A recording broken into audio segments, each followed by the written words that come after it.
The text message came through at 6:47 on a Tuesday evening while I was still in uniform, still smelling faintly of the West Wing's recycled air. And it read exactly like this. Don't come to your sister's engagement party. The guest list is already full. No apology. No explanation. No I'm sorry, honey. Just 2 sentences from the man who raised me, discarding me like a seating chart error. I read it 3 times before I understood he meant it. And somewhere underneath the White House, past 2 Secret Service checkpoints that knew my name, past the badge that said Colonel Griffin, I felt something inside me go very, very quiet. My name is Savannah Griffin. I'm 46 years old, and I hold the rank of colonel in the United States Army. For the last 3 years, I've served in a classified advisory capacity at the White House, working alongside the National Security Council on matters I'm not permitted to discuss with anyone, including my own family, especially my own family. To them, I was never anything more than the daughter who works for the government. Not a doctor, not a lawyer, not anyone with a title worth repeating at Thanksgiving. Just a woman in her mid-40s who never married, never had children, and somehow never amounted to what my father considered success. Success in my father's mind had a name, Lauren. My younger sister sells luxury real estate in Charlotte, and 6 months ago, she got engaged to a man named Bradford Ashworth III, whose family owns half the commercial property on the east side of the city. When she called to tell my parents, I heard the celebration through the phone from 3 states away. My mother's laughter, ice clinking in glasses, my father's booming voice saying, "Now that's what I call marrying well." I sat in my government apartment that night alone and felt happy for her. I did. Lauren has always had a warmth to her that draws people in, and I never begrudged her that. What I begrudged, if I'm honest with myself now, was the silence that followed whenever anyone asked about me. The engagement party was supposed to be at the Ashworth family's estate outside the city, the kind of event with a string quartet and a guest list curated like a museum exhibit. I'd already requested the leave. I'd already bought a dress, pale blue, modest, nothing that would draw attention away from my sister, because that has always been the rule in my family, spoken or not. Don't outshine Lauren. Don't make this about you. I never minded following that rule. What I minded was discovering in a 2-line text message that I wasn't even welcome to stand quietly in the back. I sat in my car in the White House parking structure for a long time after that message arrived, engine off hands, still on the wheel like I was waiting for permission to drive somewhere. I thought about calling my father. I thought about asking him what I'd done, whether there was some version of this story where I'd embarrassed him some fight I couldn't remember starting. But I already knew there wasn't. There didn't need to be. My father had never needed a reason to make me feel like a guest in my own family. He'd been doing it for 20 years in smaller ways, quieter ways, the graduation ceremonies. He skipped the promotions. He never asked about the birthdays that slipped his mind while Lauren's were marked on the calendar in red ink. This was just the loudest version of something I'd learned to live with a long time ago. So, I typed back one word, understood. I didn't cry. I want to be honest about that because I think people expect tears at a moment like this, and I didn't have any to give. What I had instead was a strange settling calm, the kind that comes after you've absorbed a blow you were half expecting your whole life. I put the phone face down on the passenger seat, started the car, and drove back through the gates I'd just left 20 minutes earlier. The guard at the checkpoint, a young corporal named Diaz, glanced at my face and said, "Everything all right, ma'am?" And I told him, yes, because what else was there to say? I had a briefing in the morning. I had a country's worth of problems waiting for me upstairs that had nothing to do with seating charts or guest lists, or a father who couldn't be bothered to make room for me at his own daughter's celebration. I went back to my office. I sat at my desk under fluorescent lights, surrounded by files I couldn't take home, even if I wanted somewhere to take them. And I told myself the same thing I'd told myself after every slight, every skipped ceremony, every birthday that came and went unmarked. This is fine. This is who they are. This is not going to be the thing that breaks you. I believed that sitting there that night, I was wrong. The call came the next evening just after 7:00 while I was still finishing paperwork. Nobody outside a small circle would ever see. My phone buzzed against the desk and Lauren's name lit up the screen. I almost let it go to voicemail. Some tired, guarded part of me assumed she was calling to smooth things over on Dad's behalf the way she sometimes did playing peacemaker between 2 people who'd never really fought so much as quietly drifted into separate corners of the same family. I answered anyway. How could you do this to us? Her voice cracked on the last word. Not angry, wrecked. I sat up straight, confused, in a way that felt almost physical, like the floor had shifted under my chair. Do what, Lauren? I haven't done anything. I told Dad I understood. I'm not coming. That's it. Don't, her breath hitched through the phone. Don't act like you don't know what's happening right now. I genuinely didn't. I told her so. And something in my tone must have convinced her, because she stopped accusing long enough to explain. A national magazine, one of those glossy political weeklies that covers Washington, the way other magazines cover Hollywood, had run a feature on a recent ceremony at the White House, honoring military advisors who'd contributed to a classified operation the previous year. There was a photograph, not a candid, not anything I'd posed for with intention, just a group shot from an official event, the kind taken because protocol requires it filed away and forgotten by everyone in the frame, except apparently whoever laid out that week's issue. Underneath it, in small print, my name, Colonel Savannah Griffin, Senior Military Advisor to the National Security Council. My father had been sitting in his recliner with that magazine open on his lap, Lauren said, flipping through it the way he flips through everything, half attention, television murmuring in the background. And then he'd stopped, gone, still. Read it again. My mother thought it was a misprint at first, a clerical error. 2 names accidentally crossed. But my father knew my face. He'd looked at that photograph for a long time, Lauren told me. And then, he'd gotten up without a word and gone into the other room and started making phone calls. He called people from his old Rotary Club who'd served. He called a neighbor whose son was in the Marines. He was trying, she said, to find someone who could tell him whether this was real, whether the title meant what it seemed to mean, because it didn't match anything. He thought he knew about his own daughter's life. Nobody could tell him much. Senior advisor roles like mine don't come with easy explanations, and the people he was calling weren't exactly plugged into White House staffing. So he sat there that night, according to Lauren, staring at a magazine, increasingly rattled by a version of me he'd never once asked to meet. He thinks you did this on purpose, Lauren said. I actually laughed, though there was no humor in it. Did? What on purpose? I didn't submit that photo. I didn't write that caption. I don't even control what gets published about ceremonies I attend, Lauren. That's not how any of this works. He thinks you planned it to embarrass him, right before my engagement party. Her voice dropped, and I could hear her pacing the particular rhythm of someone walking a hallway. They've walked 100 times while upset. He thinks you're punishing him for the guest list. I sat with that for a moment, letting it land the way it deserved to land. Which is to say, it landed hard and strange and almost darkly funny. 20 years of silence about my career. 20 years of never asking a single follow-up question when I mentioned a deployment. Never once wondering aloud what special assignment might mean when I used that phrase at Christmas dinner, because it was the only phrase I was allowed to use. And the moment the truth surfaced without my permission in a magazine I hadn't even known was covering that event, his first instinct wasn't curiosity. It wasn't even guilt. It was suspicion. As if a woman who'd spent 2 decades not mentioning her own accomplishments had suddenly strategically decided to weaponize them the same week her sister got engaged. I found out about that ceremony being published the same way you did, I told her, keeping my voice level, even though something underneath my ribs had started to ache in a low, unfamiliar way, 30 seconds ago from you. Lauren went quiet for a second. I believe you, she said, finally softer. I do, but Dad doesn't, and he's Savannah.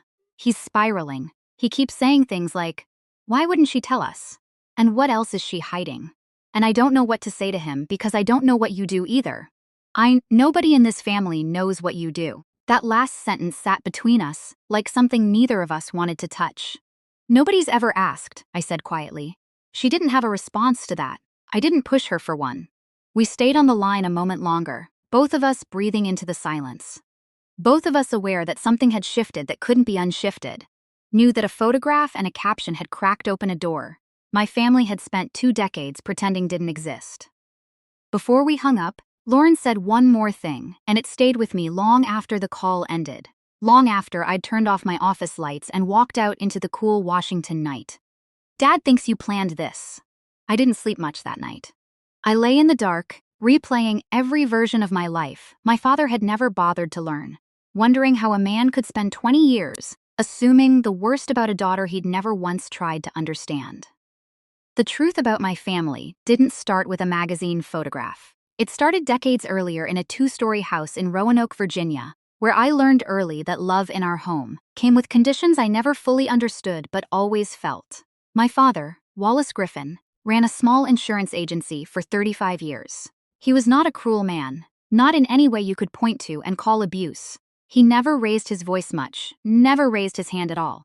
His was a quieter kind of neglect, the kind that doesn't leave marks. You can show anyone just a slow accumulation of absences that taught you year by year where you ranked. When I graduated from West Point, my parents didn't come. My father said the drive was too long, that the timing conflicted with one of Lauren's cheerleading competitions, and that surely I understood since the Army would still be there next year. And Lauren's moment wouldn't. No. I stood on that field in New York in my dress grays, watching other cadets fold into the arms of parents who'd flown across the country, and I told myself it didn't matter. I was good at telling myself that. I'd had practice. When I was commissioned, when I made captain, when I pinned on my first set of silver oak leaves as a lieutenant colonel in a small ceremony at Fort Bragg, none of it registered back home the way Lauren's homecoming court nomination did. Or her first big real estate closing. Or the used car my father helped her buy at 19, with money I later learned had been quietly pulled from savings meant for both of us. I never said anything.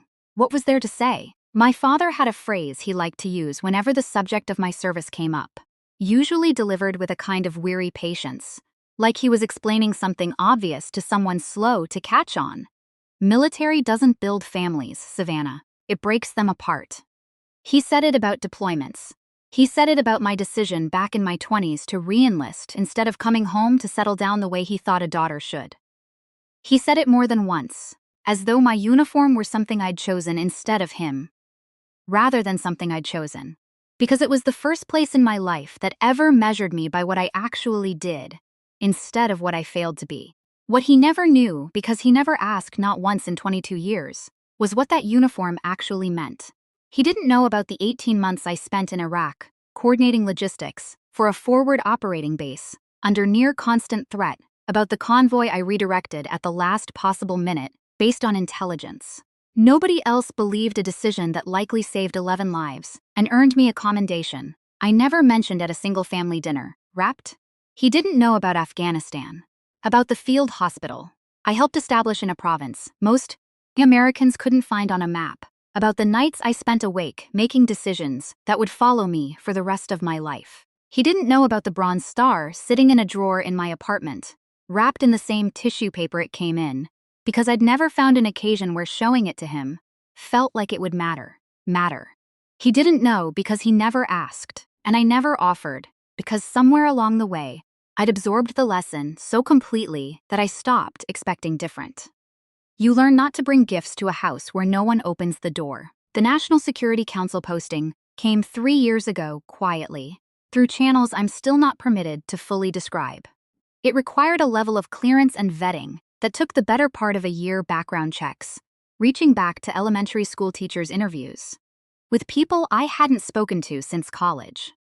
When it was finalized, I called my parents to tell them I was relocating to Washington for a new assignment. My father asked if it came with a raise. I told him it did modestly.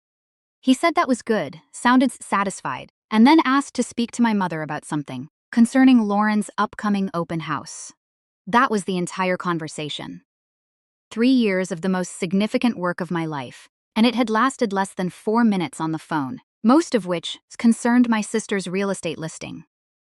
I'm not telling you this to make my father sound like a monster, because he wasn't one. He loved his daughters in the limited way he understood love as something you demonstrated through visible, legible success, the kind you could describe at church or brag about to neighbors over a fence. Lauren's success was easy to describe. Mine required security clearances he didn't have and explanations I wasn't allowed to give. I think in his mind, my lens read as failure, rather than what it actually was, discretion duty. The quiet architecture of a life built to serve something larger than a family dinner conversation. I was still turning all of this over in my mind. The next morning, sitting at my desk reviewing briefing materials I could barely focus on when my phone lit up with call after call from a number I didn't recognize. Then I did my father's cell. I let each one go to voicemail. I wasn't ready. I didn't know if I'd ever be ready, and some cold, tired part of me had decided that not answering was its own kind of answer. Around 11 that morning, there was a soft knock at my office door. One of the West Wing staff members, a young woman named Priya, who handled scheduling for our section, stepped in with an expression I couldn't quite read somewhere, between amused and alarmed. "Colonel Griffin," she said carefully. "Your father is here. I want to describe as precisely as I can what it looks like when a man who has spent 20 years underestimating you is forced to walk through the world you actually built." My father arrived at the Northwest Gate around 11:15 that morning, and from what I later pieced together from Priya, from the guards, from my father himself in the weeks that followed, he had no real plan beyond simply asking for me by name.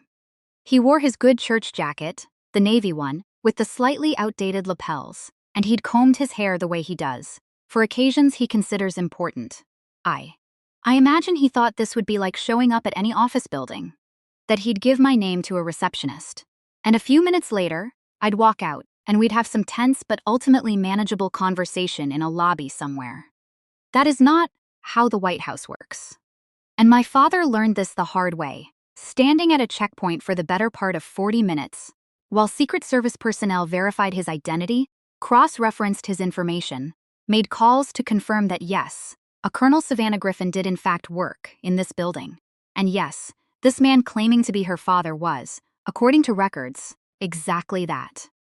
I picture him standing there increasingly aware that he had wandered into something far larger and far more serious than he'd understood from a magazine caption, his confidence eroding by the minute, in a way that had nothing to do with intimidation, and everything to do with simple dawning comprehension.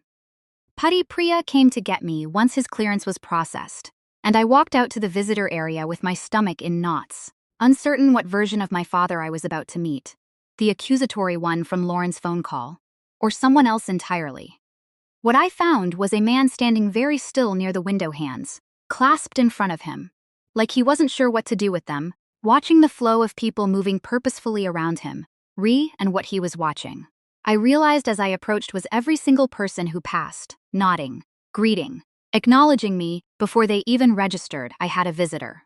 "Good morning, Colonel," said a passing lieutenant colonel from Joint Staff, barely breaking stride. "Colonel Griffin." A nod from one of the NSC's senior directors, a two-star general I'd worked alongside for 8 months on a matter I still can't discuss. My father's head turned each time, tracking the greetings, the way you'd track something you were trying to add up in real time and couldn't quite make the numbers work. I saw the exact moment something in his face shifted. Not dramatic. Not a gasp, just a slow recalibration behind his eyes. The look of a man realizing the ground he was standing on was not the ground he'd expected. "Dad," I said, stopping a few feet away. He turned to face me fully, and for the first time in longer than I could remember, my father looked uncertain. Not stern, not disappointed. Uncertain in a way I'd never once seen from him, not at any graduation he'd skipped, or any accomplishment he'd waved off. His eyes moved from my face to the insignia on my uniform to the hallway behind me, still processing the general who just walked past, still processing the difference in every voice that had spoken my name in the last 90 seconds. I didn't know," he said finally. His voice had lost its usual certainty, that flat closing argument tone he used whenever he delivered one of his verdicts about my life. "Savannah, I had no idea any of this was real. I felt something rise in my throat, some old cornered version of myself that wanted to soften this for him, to reassure him the way I'd been reassuring him my whole life, filling every silence he left behind, so he'd never have to feel the weight of it. I made myself hold still instead. I made myself say the truest thing I had.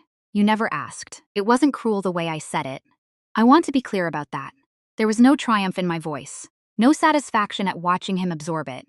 It was simply a fact laid down between us, the way facts sometimes need to be laid down before anything honest can happen. 22 years of silence hadn't been my choice alone. It had been built brick by brick out of every question he never bothered to ask. Every ceremony he decided wasn't worth the drive. Every conversation that ended the moment Lauren's name came up instead. My father didn't argue. That more than anything told me how deeply this had rattled him. Because arguing was the one thing he always did, the reflex of a man who needed the last word in every conversation for as long as I'd known him. Instead, he stood there in the hallway of the West Wing, surrounded by the quiet machinery of a government he'd never once imagined his daughter belonged to, and he let my sentence sit in the air without defending himself against it. "I'll come to the party," he said instead, and his voice cracked slightly on the word party, like it had transformed in his mouth into something far more fragile than it had been 24 hours earlier. "Please, Savannah, come to Lauren's engagement party." I looked at him for a long moment, really looked the way I hadn't allowed myself to in years, searching his face for whatever this was, whether it was genuine reckoning or simple panic about what his country club friends might now think of him. I still wasn't sure which, but something in his eyes, some unfamiliar rawness, made me hesitate before answering, made me realize this conversation wasn't finished, not by a long way. "I'll think about it," I said, and walked him back toward the gate myself. The two of us, silent the whole way, 22 years of unspoken things trailing behind us, like something finally beginning to unravel. I told myself I wasn't going. I told myself that for 2 full days, right up until Lauren called me again on Thursday night, and this time there was no performance in her voice, no rehearsed appeal on our father's behalf. She sounded scared. "The Ashworths know," she said. "About you, about everything." It turned out the same magazine that had upended my father's evening had made its way inevitably into the hands of Bradford's family. The kind of people who read political weeklies over breakfast the way other families read the sports section. Someone at their country club had mentioned it.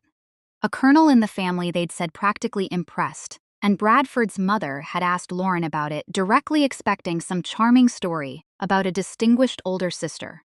Instead, she'd gotten a stammering half-formed answer because Lauren herself barely knew what to say. She didn't know the details of my work. She didn't know how to explain a sister she'd spent years describing.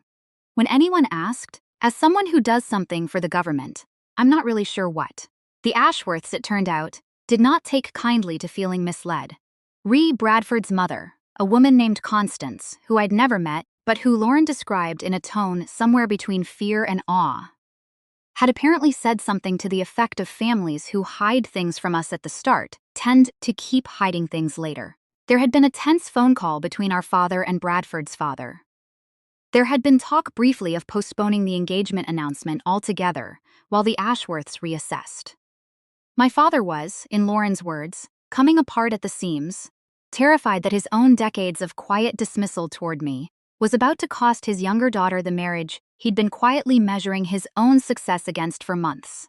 I sat with the phone against my ear, absorbing all of this, and felt something complicated move through me. Not quite satisfaction, because I never wanted this for Lauren, never wanted my exclusion to become her burden. But underneath that, something closer to clarity. For 22 years, my life had been treated as something faintly embarrassing, something to downplay at gatherings, something my father actively hid from people whose opinions he valued. And now that same silence, that same shame he'd built around me had come due. And it wasn't going to be paid by him. It was about to be paid by my sister at her own engagement party in front of the family she was marrying into. "I need you there," Lauren said, and her voice broke on the words in a way that had nothing to do with strategy. "Not for Dad, for me, please, Savannah." I thought about the 2-line text message that started all of this. I thought about the years before it, the graduations, the birthdays, the phone calls that lasted 4 minutes. And then I thought about my sister, 29 years old, standing in a room full of people who suddenly doubted her family's honesty, doubted her because of a truth nobody in our house had ever bothered to make room for. I said yes. I arrived at the Ashworth estate 2 days later on a warm Saturday evening, deliberately not in uniform. I wore the pale blue dress I'd originally bought for this exact event months earlier, before any of this began, and I told myself I wasn't there to make a statement. I was there for Lauren. Nothing more. That resolve lasted about 11 minutes.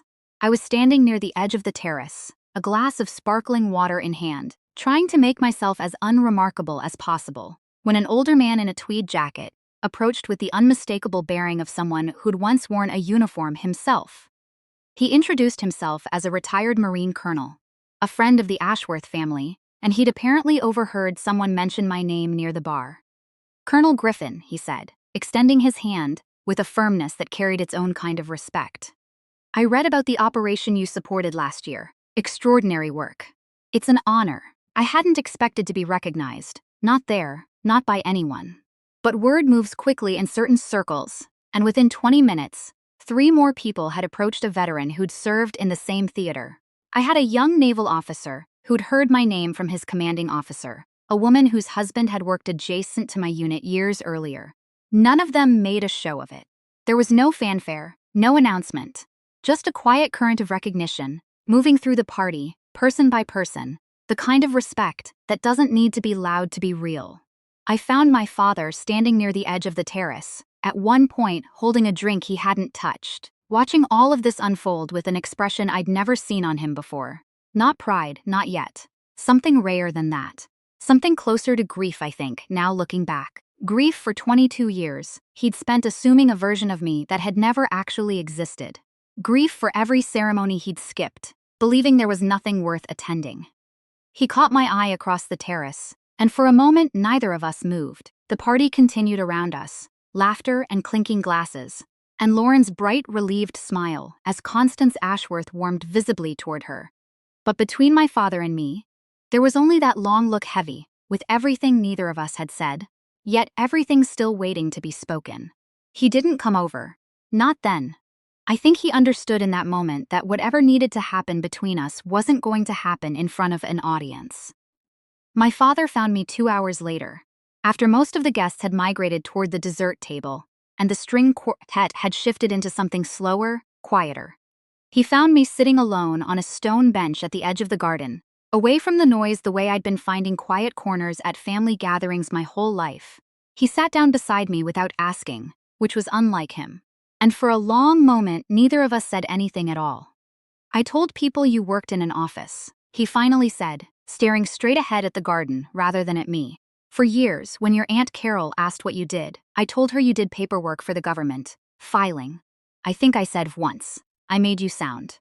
He stopped his jaw working. "I made you sound small." I didn't respond right away. I let him sit in it because I understood somewhere in the tired, careful part of myself that had absorbed slights for 2 decades, that this wasn't a moment to rescue him from. He needed to say it out loud fully, without me softening the landing the way I always had. "Why?" I asked finally, and I meant it as a real question, not an accusation.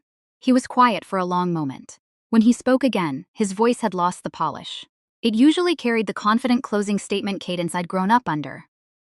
"Because I didn't understand it," he said. "The military, what it meant for a woman to go into it to make a career out of it. My own father used to say things about servicewomen that I'm ashamed of now. And I think some part of that stuck with me longer than I ever admitted, even to myself. I thought you'd come back changed in ways I couldn't handle. I thought you'd never have a family of your own, never have the kind of life I understood as successful. And when you didn't come back, when you kept going further and further into something I couldn't picture, I think I decided it was easier to assume you'd failed at something than to imagine you were succeeding at something I didn't understand." It was the most honest thing my father had ever said to me, and it landed with a strange, quiet weight. Not vindication exactly, but something adjacent to it. The relief of finally hearing the shape of a wound named correctly after years, of only feeling its outline. Lauren joined us not long after, drawn by some instinct that told her this conversation mattered, and she sat on the grass in front of the bench in her cream engagement dress, careless of the fabric, looking up at both of us like she was seeing her family clearly for the first time in years. "I didn't know either," she said quietly. "Any of it. I used to think you just didn't care about being close to us, that you chose your career over coming home, over being part of things." She shook her head slowly. "I never once thought you might have been protecting us or protecting yourself. I never thought about what it cost you to stay quiet." I told them then for the first time about the Christmases. Every December for the past 11 years, since I'd had enough rank and income to do it comfortably, I'd sent an anonymous package to my parents' house. Good coffee, a nice blanket, 1 year tickets to a show, another year always arriving a week before Christmas with no return address, no note, nothing to trace it back to me. I did it because I didn't want them to feel obligated to thank me. Didn't want to create one more moment where my father would have to acknowledge me directly and inevitably fall short of whatever acknowledgement I was quietly hoping for. It was easier, I told them, to give, without being seen giving, safer. My father's face changed when I said this. A kind of collapse, controlled but unmistakable. The look of a man realizing that the daughter he'd spent years dismissing had been quietly taking care of him from a distance the entire time, expecting nothing in return, not even credit. Lauren was crying by then, not the performative tears of a stressful engagement party, but something deeper, something that had clearly been building for hours, maybe years. "I always thought you were the strong one," she said, "the one who didn't need anything from us. I never thought about what that cost you to become." My father reached over and took my hand, the first time he'd touched me with any real tenderness since I was a child. And he said in a voice barely above a whisper, "There's something at the house I want to show you. Both of you." He looked between Lauren and me, something resolved, settling into his features, like a decision he'd finally made after years of avoiding it. "I should have shown you a long time ago." I didn't know what he meant. I only knew that the man beside me on that bench looked different than the one who'd sent that text message 6 days earlier. Smaller in some ways, more honest in others. Like something rigid in him had finally been allowed to crack open. We drove to my parents' house the following afternoon. Lauren and I, in my rental car, my father following behind in his own, and the whole way there, I kept turning his words over in my mind, wondering what could possibly be waiting, that he'd never shown us before. My mother met us at the door with an expression that told me she already knew what this was about, though she said nothing. Just stepped aside and led us in her eyes, moving to my father with something like quiet permission. He led us to the hall closet in the back bedroom, the one that had always been off limits when we were children, filled with what I'd assumed for decades was nothing more than old tax documents and Christmas decorations. He knelt down, pulled out a plastic storage bin, and set it on the bed between us. Inside, organized with more care than I would have expected from him, were dozens of envelopes bound loosely by year, going back further than I could immediately place. "What is this?" Lauren asked, reaching for one. "Read the front," my father said, and his voice had gone rough. I looked, and my own handwriting stared back at me. "Dear Dad, dear Mom and Dad, dear family." Letters I had written over the years from Fort Benning during my earliest training from Iraq, during my first deployment from Afghanistan 2 years later. From every posting and promotion and quiet milestone in between, I had sent them faithfully the way you send something into a silence, hoping it might eventually be answered. Never expecting acknowledgement, telling myself each time that it didn't matter whether anyone wrote back. I had stopped counting how many I'd sent somewhere around year 12. "You never opened them," I said. It wasn't a question. I could see it in the envelopes themselves. Most still sealed, some yellowed slightly with age, a few with the flap barely lifted, and then pressed back down as though he'd started and lost his nerve. My father sat down heavily on the edge of the bed, the storage bin between his hands. "I opened the first few," he admitted early on, "and I didn't know what to do with what I read. You sounded so sure of yourself, so capable describing things I couldn't picture, places I'd never been, decisions I couldn't have made in your position. It scared me, if I'm honest. It made me feel like I didn't know my own daughter anymore, like you'd become someone I had no claim to understanding. So, I stopped opening them. I told myself I'd get to them eventually when I was ready, and then eventually became years and years became decades. And I didn't know how to explain to you why I'd let it go on so long, so I just didn't." I sat down slowly on the small chair near the window, the bin of unopened letters between all three of us, like something finally excavated. Lauren was crying again quietly this time, holding one of the envelopes against her chest. "May I read one?" I asked, now out loud. My father nodded, unable to speak. Unable. I chose one from early in my career, from my first year at Fort Benning. The paper soft with age. My voice caught slightly as I read my own younger handwriting. My own younger uncertainty, laid bare in a way I'd forgotten I'd ever allowed myself to be. "Dear Dad," I read. "I know you don't understand why I chose this. I know it isn't what you pictured for me, and I know it probably isn't what you would have chosen if it had been up to you. But I need you to know that I'm not running from anything. I'm running toward something, toward a version of myself I think I can actually be proud of. Even if it takes me a long time to get there, even if it takes you longer to understand it, I don't need you to be proud of me right now. I just hope that someday you'll want to know what my life actually looks like. That's all I'm asking for. Not applause, just curiosity. Love, Savannah." The room was silent when I finished. My father had his face in his hands, his shoulders shaking in a way I had genuinely never witnessed from him in 46 years. Not at funerals, not at anything. My mother stood in the doorway, one hand pressed to her mouth. Lauren had moved to sit beside me, her head resting against my shoulder the way she used to when we were girls, and the house felt too big and too quiet for two sisters trying to find their footing in it. "I'm sorry," my father finally said, lifting his head, his eyes red. "I'm so sorry, Savannah, for all of it. The text message the years before it, all of it. I don't know how to undo 2 decades of getting this wrong, but I want to try if you'll let me." I didn't have a tidy answer for him in that moment. I didn't tell him it was fine because it wasn't, and I was done pretending otherwise for his comfort. But I didn't walk away either. I sat there in that room full of unopened letters and let something long buried finally begin to surface between us. Not resolved, not yet, but no longer hidden. I stayed at my parents' house longer than I had planned that evening, longer than I had in years, actually past dinner, past the point where my mother finally turned on the lamps against the fading light outside. My father didn't try to fill every silence the way he used to, didn't rush to explain himself further or extract forgiveness he hadn't yet earned. He just sat with us present in a way I don't think I'd ever fully experienced from him. And something about that stillness meant more than any apology could have. Before I left, he asked me to help him with one more thing. He'd found tucked at the bottom of that same storage bin a framed photograph from years earlier. Me at 23, freshly commissioned, standing stiff and proud in my dress uniform outside the barracks at Fort Benning. I didn't even remember sending it. He must have kept it all this time. Unopened envelopes worth of pride he'd never let himself display. He carried it into the living room himself, found a hammer and a nail, and hung it on the wall directly beside the large formal portrait of Lauren from her sorority formal. The one that had occupied that spot alone for as long as I could remember. He stepped back, looked at both photographs side by side, and said nothing for a long moment. Then he turned to me.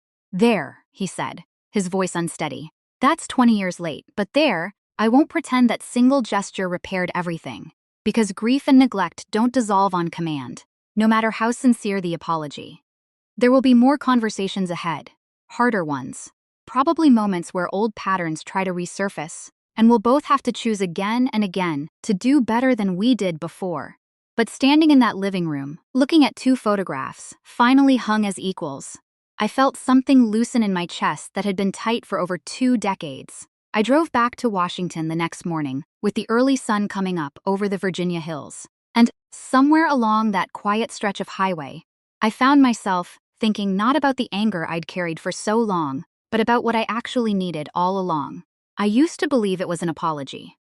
I thought if my father ever said the words, "I'm sorry," something in me would finally settle, finally feel complete. But sitting in that room the day before, listening to him weep over letters he'd been too afraid to open for 20 years, I understood it had never really been about the words at all. What I needed was simpler than an apology, and somehow harder to ask for. I needed him to finally look at me, not the idea of me he'd built out of fear and discomfort and old prejudices he'd never examined, but the actual woman I'd become standing in front of him, worthy of being known. That's what arrived finally in that room full of unopened letters. Not a perfect resolution, not a clean cinematic ending where everything painful simply disappears. Just a father, finally willing to see his daughter, clearly 22 years too late, and choosing in that lateness to try anyway. I think about that a lot now, weeks later, back at my desk in the White House, back in the quiet, demanding rhythm of the work I've built my life around. I think about how much of my strength over the years came from learning to stand on my own, to find worth in myself when no one else offered to help me find it. I don't regret that strength. It carried me through deployments and losses, and decisions no one should have to make alone.